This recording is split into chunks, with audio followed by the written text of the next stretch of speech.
Hello, good evening. कैसे हैं आप सब। अभी तक मैं आपको बता चुकी हूँ मोनेरा प्रोटिस्टा और कवक के बारे में। आज हम शुरू करेंगे पादप जगत के बारे में। तो चलिए देखते हैं पादप जगत के लक्षण। पादप जगत के अंतर्गत सभी प्रकार के पेड़ पौधे आते हैं। तो पेड़ पौधे की क्या क्वालिटीज होती है, देखें। नंबर 1, जो पादप होते हैं यानी पेड़ पौधे होते हैं वो कैसे दिखाई देते हैं? हरे रंग के। हरे रंग के क्यों होते हैं? क्योंकि इनमें क्या पाया जाता है? क्लोरोफिल नाम का एक पिगमेंट पाया जाता है जिसे हम क्लोरोफिल वर्णक कहते हैं। और क्लोरोफिल भी कई प्रकार के होते हैं, क्लोरोफिल ए बी सी, ठीक है। तो क्लोरोफिल वर्णक के कारण पेड़ पौधों का रंग कैसा होता है? हरा होता है। अगर हम माइक्रोस्कोप में प्लांट सेल को देखते हैं तो उसके चारों ओर क्या होती है? एक मोटी सेल वॉल पाई जाती है जो कि सेल्यूलोज की बनी होती है। काय की? सेल्यूलोज की, सॉरी। तो पादपों के चारों ओर क्या होती है? मोटी सेल वॉल होती है जो सेल्यूलोज की बनी होती है। और जो प्लांट्स होते हैं बहुकोशिकीय होते हैं और यूकैरियोटिक होते हैं। यूकैरियोटिक मतलब कि इसमें क्या होता है? ट्रू न्यूक्लियस होता है। ये मैं आपको पहले भी बता चुकी हूं।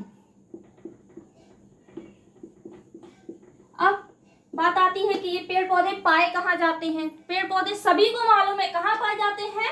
थल में पाए जाते हैं, स्थल में। इसके अलावा कुछ पेड़ पौधे कहाँ होते हैं? जल में भी होते हैं, ठीक है। जो क्या कहलाते हैं? जलीय पौधे कहलाते हैं, ठीक। अब बात आती है कि पेड़ पौधे अपना भोजन कैसे ग्रहण करते हैं। पेड़ पौधे जो होते हैं प्रकाश संश्लेषण मतलब फोटोसिंथेसिस के द्वारा क्या करते हैं? अपना भोजन बनाते हैं। इसलिए ये कैसे होते हैं? स्वपोषी मतलब ऑटोट्रॉफिक होते हैं। तो इनमें पोषण कैसा होता है? स्वपोषी प्रकार का पोषण होता है। लेकिन कुछ पौधे होते हैं जो भोजन नहीं बना पाते हैं, तो वो क्या करते हैं? दूसरों से भोजन प्राप्त करते हैं। तो वो क्या कहलाते हैं? परजीवी, है ना। इसके अलावा क्या होते हैं पौधे? कीट भक्षी भी होते हैं जो क्या करते हैं? कीटों का भक्षण करते हैं। कुछ पौधे कैसे होते हैं? मृतोपजीवी होते हैं जो क्या करते हैं? मृत सड़े गले पदार्थों को प्राप्त करके क्या करते हैं? अपना भोजन प्राप्त करते हैं, ठीक। और परजीवी पोषण भी होता है।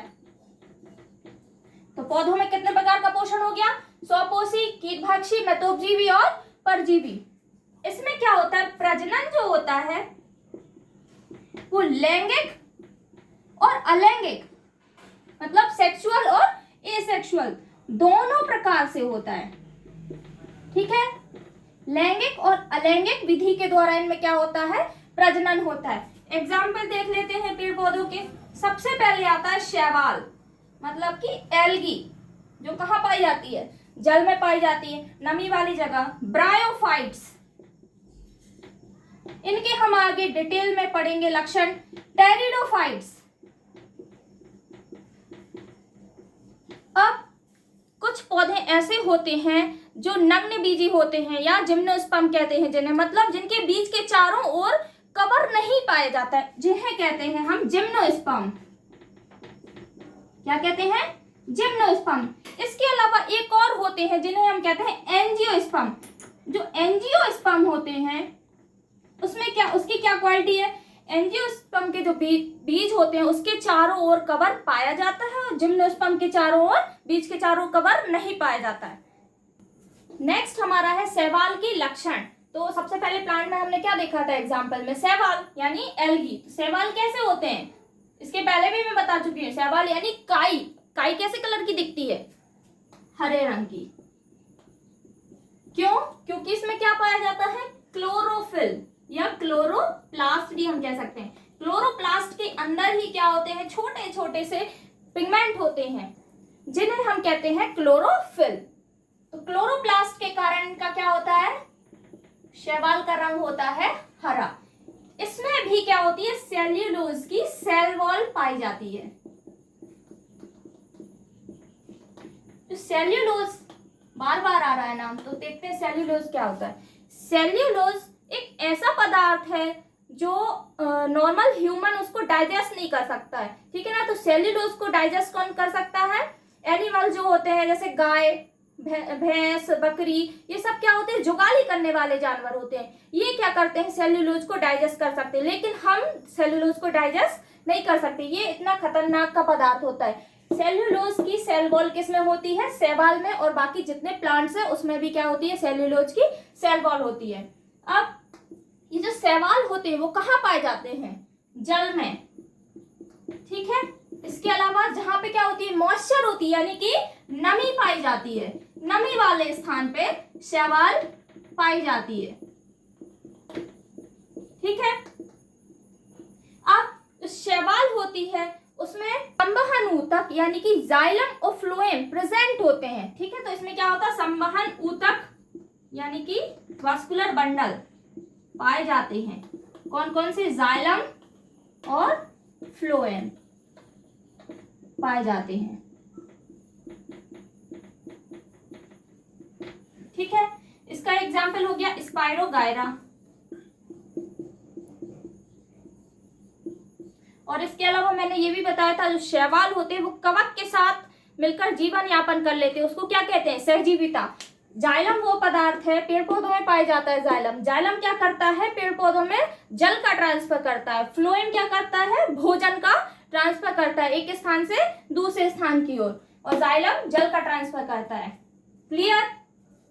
अब हम देखेंगे जीवन काल के आधार पर पौधों के प्रकार, मतलब कि कुछ पौधे ऐसे होते हैं जिनका जीवन काल 1 ही साल होता है, कुछ 2 साल जीते हैं और कुछ कई वर्षों तक जीते हैं, ठीक है। तो जीवन काल के आधार पर पौधे 3 प्रकार के होते हैं। कितने प्रकार के, 3 प्रकार के। नंबर 1 आता है 1 वर्षीय पौधे।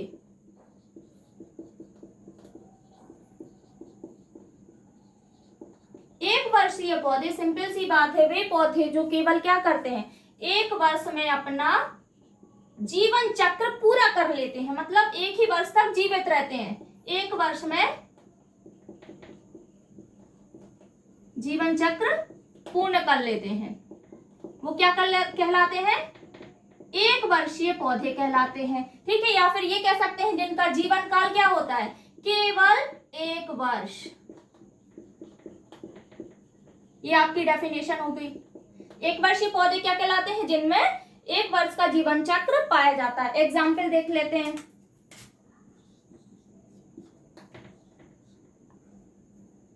गेहूं, धान, ठीक है, ये हो गए 1 वर्षीय। अब आता है द्विवर्षीय। तो द्विवर्ष की डेफिनेशन क्या होगी, सबके दिमाग में आ रही होगी डेफिनेशन। वे पौधे जो अपना जीवन काल 2 वर्ष में पूरे कर लेते हैं, 2 वर्ष में जीवन चक्र कंप्लीट कर लेते हैं, पूर्ण कर लेते हैं, ठीक है। या यूं कहें कि इनका जीवन काल क्या होता है, केवल 2 वर्ष, 2 वर्ष। फॉर एग्जाम्पल गाजर, मूली, ठीक है। नेक्स्ट हमारा आता है बहुवर्षीय। बहु का मतलब होता है बहुत सारे, ठीक है। तो बहुवर्षीय प्लांट,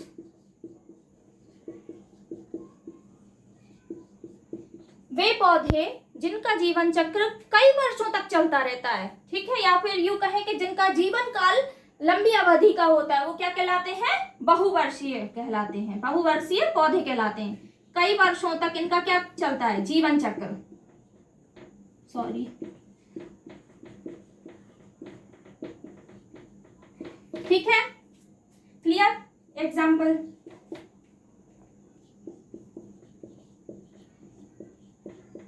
ये तो हो गए हमारे जीवन काल के आधार पे। अब हम देखते हैं पोषण के आधार पे पौधों के प्रकार।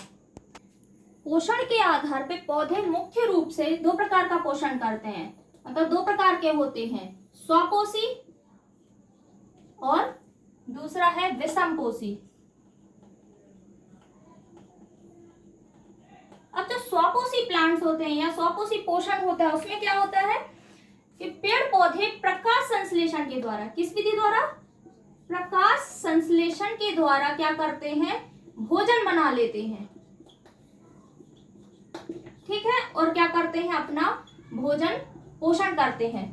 तो स्वपोषी क्या होते हैं? जो अपना भोजन स्वयं बना लेते हैं। एग्जाम्पल क्या होगा? सभी हरे पेड़ पौधे, क्योंकि इनमें क्या पाया जाता है? क्लोरोफिल। क्लोरोफिल के कारण पेड़ पौधे क्या कर लेते हैं? प्रकाश संश्लेषण कर लेते हैं और अपना भोजन स्वयं बना लेते हैं। अब आते हैं हम विषमपोषी।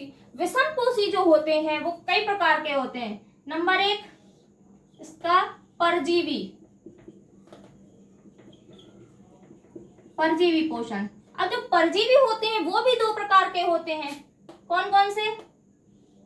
नंबर 1 है आंशिक, मतलब कुछ समय के लिए, आंशिक परजीवी, ठीक है। और दूसरा आता है पूर्ण परजीवी, ठीक है। नेक्स्ट हमारा आता है कीटभक्षी पोषण।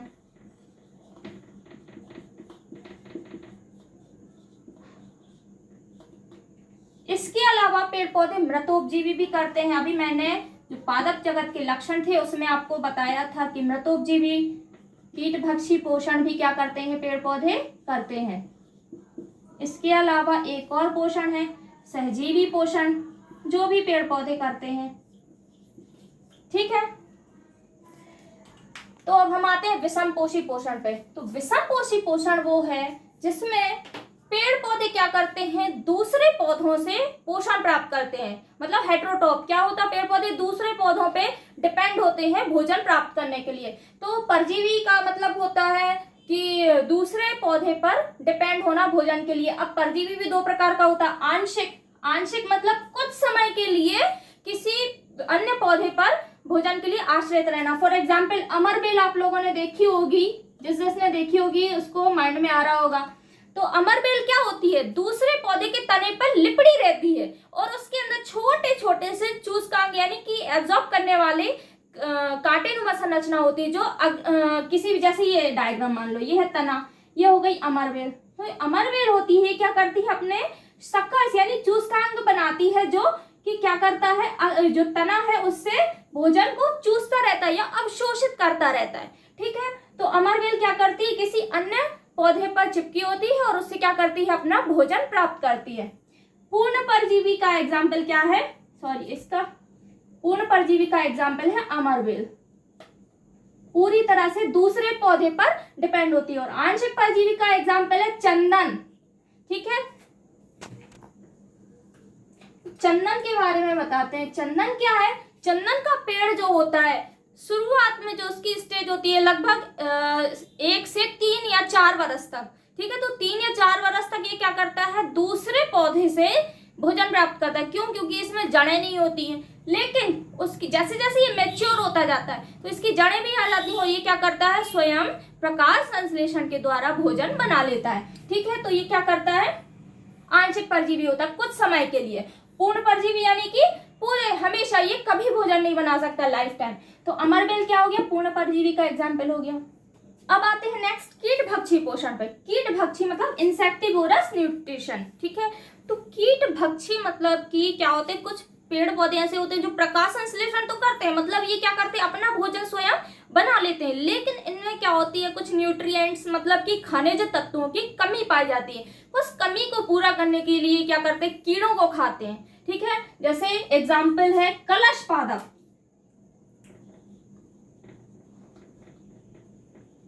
ये जो कलश पादप होता है इस टाइप से होता है, देखो इसकी संरचना ऐसी होती है, ये इसका ढक्कन होता है। अब जैसे ही कोई कीट, जैसे मान लो ये कीट है यहाँ पे उड़ रहा है, अब कलश पादप में से क्या होता है? एक रासायनिक पदार्थ निकलता रहता है जो बदबूदार होता है। अब देखा होगा कीड़े जो होते हैं वो खुशबू वाली जगह पे तो जाते नहीं है ना, वो कहाँ जाते हैं? जहाँ पे बदबू होती है, जहाँ स्मेल बुरी होती है। तो कीड़े यहाँ पे आसपास भटकते रहते हैं और इसमें जो स्मेल आती है उससे क्या होते हैं? अट्रैक्ट होते हैं, मतलब आकर्षित होते हैं और यहाँ पे जाकर के कीड़े क्या होते हैं? बैठ जाते हैं। यहाँ से जो कलश पादप का मुख है, ठीक है, ये कलश पादप का क्या है? मुख है। यहाँ से एक चिपचिपा पदार्थ निकलता रहता है। ये जो सतह रहती है इसकी पूरी चिकनी होती है। कीट जैसे ही यहाँ बैठता है तो यहाँ क्या होता है? अंदर इसमें फिसल के गिर जाता है ना। और कलश के अंदर भी एक जहरीला पदार्थ भरा रहता है जो कीड़े को क्या कर देता है? गला देता है, उसका पाचन कर लेता है, ठीक है ना। तो कलश पादप जो है वो कीटभक्षी पौधे का उदाहरण। इसके अलावा ड्रोसेरा भी क्या है? कीट भक्षी पौधे का उदाहरण है। ड्रोसेरा की जो संरचना होती है, जैसे मान लो ये हाथ है, ठीक है, ये ड्रोसेरा के समान है। अब ड्रोसेरा में क्या होती है, भुजाएं होती हैं, है ना। और ये भुजाएं जो है, भुजाओं में क्या होता है, छोटे छोटे से कांटे लगे रहते हैं। जैसे कोई कीड़ा यहाँ आता है, ठीक, तो वो क्या कर लेता है, ड्रोसेरा उसको एकदम से पकड़ लेता है, ठीक है, तो और उसका क्या कर लेता है, डाइजेशन कर लेता है, क्योंकि इसकी जो भुजाएं होती हैं वो चिपचिपा पदार्थ रिलीज करती हैं। इसी तरह क्या होता है, कलश पादप में भी यहाँ से चिपचिपा पदार्थ निकलता रहता है। जैसे ही कीट यहाँ पे आके बैठा और फिसल के अंदर चला जाता है और कलश पादप का जो ढक्कन है वो बंद हो जाता है, ठीक है। नेक्स्ट है मृतोपजीवी पोषण। तो मृतोपजीवी पोषण में क्या होता है, पेड़ पौधे मृत सड़े गले पदार्थों का पोषण करते हैं, ठीक है। एग्जाम्पल है मोनोट्रापा। कीट भक्षी में क्या करते हैं, कीड़ों का भक्षण करते हैं, कीड़ों का भक्षण यानी कि पोषण। कीट भक्षी समझ में आ गया। ऐसे ही मृतोपजीवी में क्या होता है, पेड़ पौधे जो है आसपास जो भी मृत सड़ी गली चीजें डली रहती है उसको क्या करते हैं, अपनी ओर खींच लेते हैं और उससे क्या करते हैं, अपना पोषण ग्रहण कर लेते हैं। नेक्स्ट आता है सहजीवी। सहजीविता हम पहले भी पढ़ चुके हैं, लाइकेन्स में पाई जाती है। तो इसका एग्जाम्पल क्या होगा, लाइकेन। चलिए मैं शॉर्ट में आपको समझा दे रही हूं। लाइकेन में शैवाल और कवक, जो बच्चे मेरे लेक्चर पहले से देख रहे हैं उनको लाइकेन क्लियर होगा, लेकिन फिर भी मैं समझा दे रही हूँ। लाइकेन में जो होता है शैवाल और कवक एक साथ रहते हैं। सहजीविता का मतलब ही होता है कि दो पेड़ पौधों का एक साथ रहकर जीवन यापन करना क्या कहलाता है, सहजीविता। और ऐसा पोषण क्या कहलाता है, सहजीवी पोषण। तो सहजीविता के अंतर्गत क्या क्या आता है, लाइकेन आता है एक तो, और दूसरा आता है राइजोबियम। लाइकेन में शैवाल और कवक एक साथ रहते हैं। शैवाल जो है भोजन बनाता है, इसके अलावा कवक को रहने के लिए घर आवास भी देता है, ठीक है। तो शैवाल कवक को भोजन और रहने के लिए आवास प्रदान करता है। इसके बदले कवक शैवाल को क्या देता है, खनिज पदार्थ, ठीक है। ऐसा ही राइजोबियम है। तो राइजोबियम का हम चित्र बना के देख लेते हैं। ये है एक लेग्यूमिनस प्लांट, मतलब कि दलहनी पौधा। क्या होता है, जो दलहनी पौधे होते हैं मतलब दाल कुल के पौधे होते हैं, जैसे अरहर हुई, मूंग की दाल हुई, मूंग, इसके अलावा मूंगफली है। इन जो ये पौधे होते हैं इनकी जड़ों में कुछ गांठें पाई जाती हैं, जैसे हम कहते हैं नोड, है ना, नोड या गांठ। इन गांठों में एक बैक्टीरिया राइजोबियम रहता है। तो राइजोबियम क्या करता है, लेग्यूमिनस प्लांट की जड़ों में गांठ बनाकर रहता है, ठीक है। तो राइजोबियम इसमें क्यों रहता है, क्योंकि ये सहजीविता का एग्जाम्पल है। जो पौधे होते हैं लेग्यूमिनस प्लांट, इनमें प्रकाश संश्लेषण करके भोजन बनाने की क्षमता तो होती है, लेकिन इनमें क्या होता है, खनिज तत्वों की कमी पाई जाती है। इस कमी को पूरा करने के लिए जो राइजोबियम इसमें आवास के रूप में रहता है, मतलब इसमें क्या करता है, घर बना के रहता है। ये क्या करता है, वातावरण में बहुत सारी नाइट्रोजन, है ना, वातावरण में क्या होती है, नाइट्रोजन होती है। इस नाइट्रोजन को ये क्या कर लेता है, अवशोषित कर देता है और जड़ों में क्या कर देता है, स्थिर कर देता है, जिसे हम कहते हैं नाइट्रोजन स्थिरीकरण या नाइट्रोजन फिक्सेशन। तो राइजोबियम जीवाणु क्या करता है, वातावरण की नाइट्रोजन को अवशोषित करके स्थिरीकरण करता है और पौधे को नाइट्रोजन की कमी को पूरा कर देता है। इसी तरह क्या होता है, ये पौधे और राइजोबियम आपस में सहजीविता के रूप में रहते हैं। इसके अलावा लाइकेन हो गया, राइजोबियम हो गया। इसके अलावा एक और एग्जाम्पल है माइकोराइजा, ये सहजीविता के एग्जाम्पल है। माइकोराइजा में क्या होता है, कवक और जो उच्च वर्गीय पौधे होते हैं जैसे आर्किड, उसकी जड़ों में कवक क्या करता है, सहजीविता के रूप में रहता है, ठीक है। तो क्लियर है ये सब। अगला है हमारा स्वभाव के आधार पे पौधों के प्रकार। स्वभाव के आधार पे पौधे 3 प्रकार के होते हैं। सबसे पहले आता है शाख यानी हर्ब्स, दूसरा है झाड़ी, तीसरा है वृक्ष। तो सबसे पहला हमारा क्या है, शाख। शाख जो होते हैं इसके तने होते हैं कोमल। तने कैसे होते हैं, कोमल और हरे। इसके अलावा ये जो पौधे होते हैं वो होते हैं छोटे आकार के, ठीक है। छोटे आकार के पौधे क्या कहलाते हैं, शाक कहलाते हैं, यानी हर्ब्स। छोटे आकार के पौधे। इसके एग्जाम्पल हैं गेहूं, धान, पुदीना। ठीक है, शाक कैसे होते हैं? छोटे आकार के, जिनका तना कैसा होता है? बहुत कोमल होता है। नेक्स्ट है हमारा झाड़ी या झाड़, झाड़ी।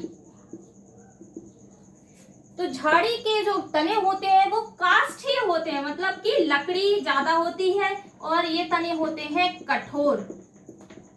ओके, एग्जाम्पल है नींबू, गुड़हल। अब जो नींबू का पौधा सबने देखा होगा, नींबू का पौधा कैसा होता है? मध्यम आकार का। एक क्वालिटी ये भी हो गई, इसका आकार कैसा होता है? मध्यम, मतलब कि ये जो होते हैं ये ना ज्यादा बड़े होते हैं ना ज्यादा छोटे होते हैं। मध्यम आकार के पौधे क्या कहलाते हैं? झाड़ी। और वृक्ष सभी को मालूम है, वृक्ष कैसे होते हैं? बहुत बड़े आकार के। तो थर्ड हमारा क्या है? वृक्ष यानी कि ट्री, इसको कहते हैं श्रब्स। ये है ट्रीज। वृक्ष कैसे होते हैं? इसका तना भी कैसा होता है? कठोर, काष्ठीय, और इसका आकार कैसा होता है? बड़ा। तो बड़े आकार के पौधे क्या कहलाते हैं? वृक्ष कहलाते हैं।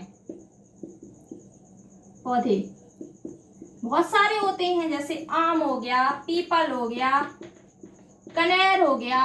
ठीक है, तो ये क्या है? वृक्ष है। क्लियर? तो स्वभाव के आधार पे पौधे 3 प्रकार के होते हैं। कौन कौन से? शाक, झाड़ी और वृक्ष। नेक्स्ट हमारा आता है आवास के आधार पे, मतलब कौन से पौधे कहाँ पाए जाते हैं, उस आधार पे पौधों को डिवाइड कर दिया गया है। 4 प्रकार में डिवाइड कर दिया। तो आवास के आधार पे पौधे कितने प्रकार के होते हैं? 4 प्रकार के। सबसे पहला जो प्रकार आता है वो है समोद्भिद। समोद्भिद, ठीक है। दूसरा है जलोद्भिद।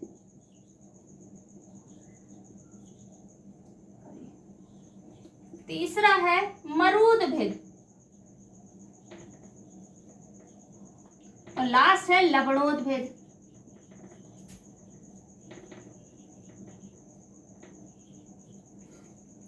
तो इसके स्थान के आधार पे इनका नाम दे दिया गया। जो समोद्भिद होते हैं वो पाए जाते हैं स्थल में, ऐसे जगह पे जहाँ पे ज्यादा जल नहीं होता है। मतलब इनकी जो जमीन के अंदर क्या होता है? जड़ों में जल पाया जाता है और पौधा ऊपर डेवलप करता है।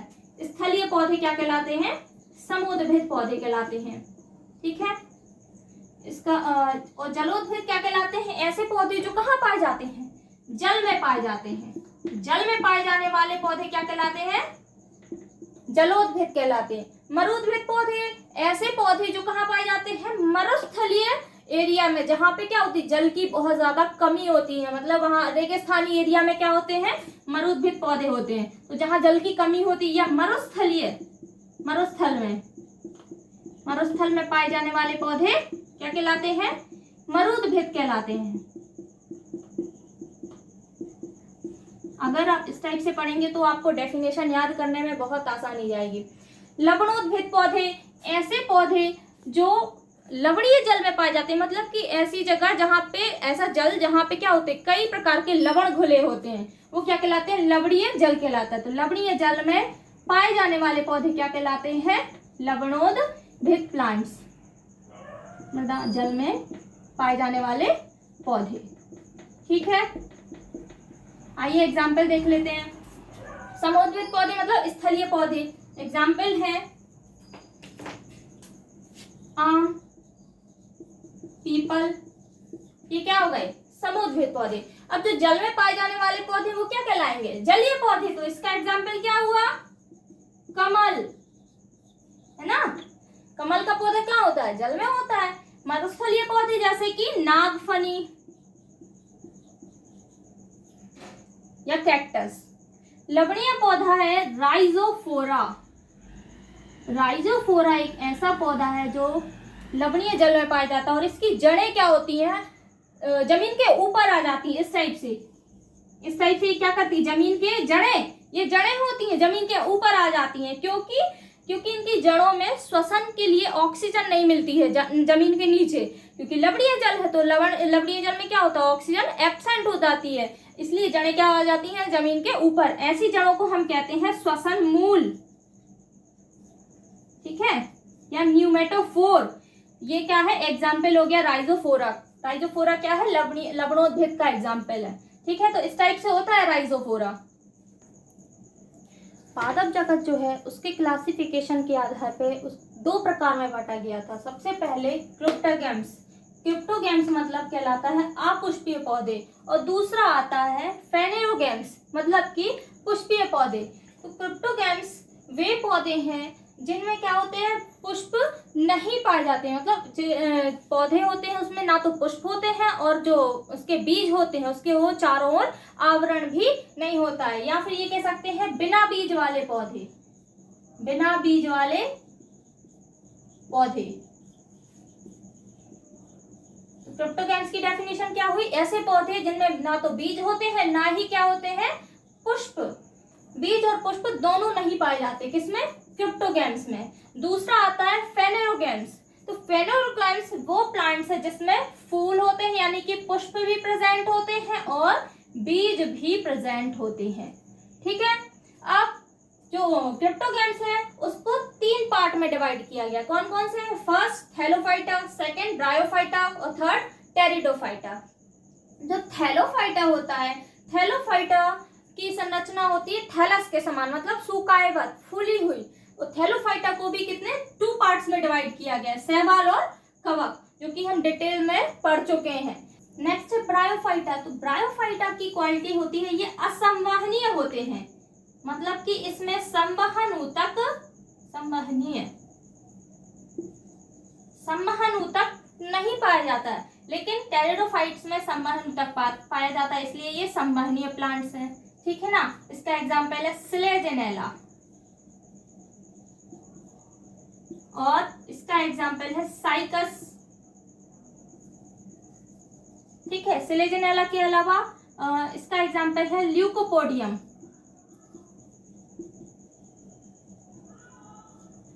अब हमारा आता है ये जो ब्रायोफाइटा है वो भी 3 प्रकार में बटा होता है। पहला हेपेटिसी, सेकंड है एंथ्रोसेरेटी और थर्ड है मोसिस। तो हेपेटिसी जो होता है वो भी है कैसा होता है, थैलोफाइटा यानी कि सूकायवत, थैलस के समान फूली हुई संरचना क्या कहलाती है, हेपेटिसी।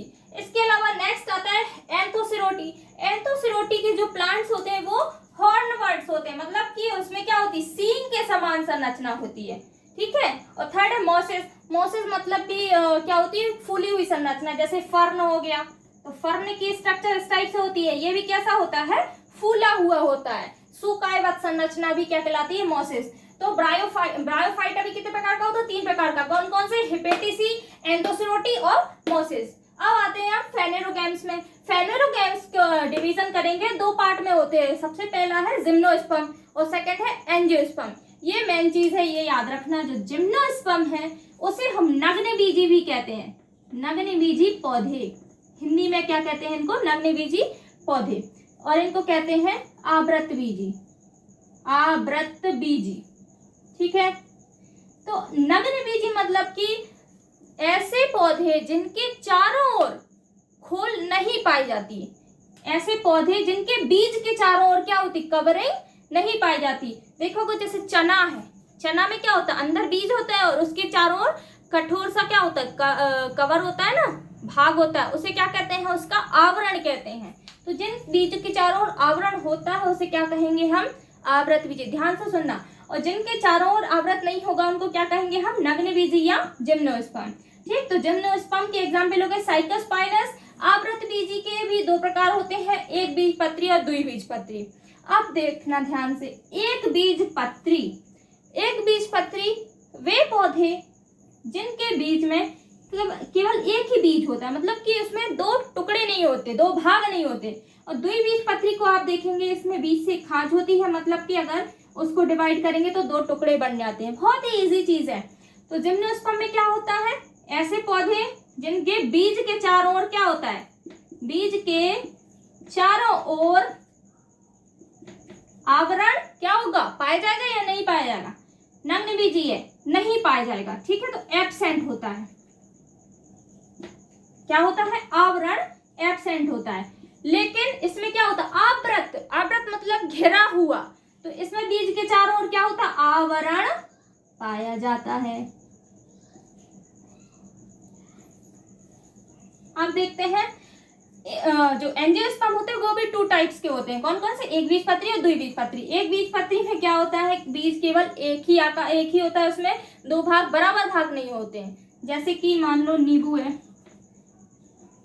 ठीक, इसमें देखेंगे हम चना, यहाँ पे गेहूं भी आ जाए, गेहूं क्या होगा, 2 भागों में नहीं बट जाएगा, नहीं बटेगा। और ये चावल, चना, मूंगफली, ये सब क्या है?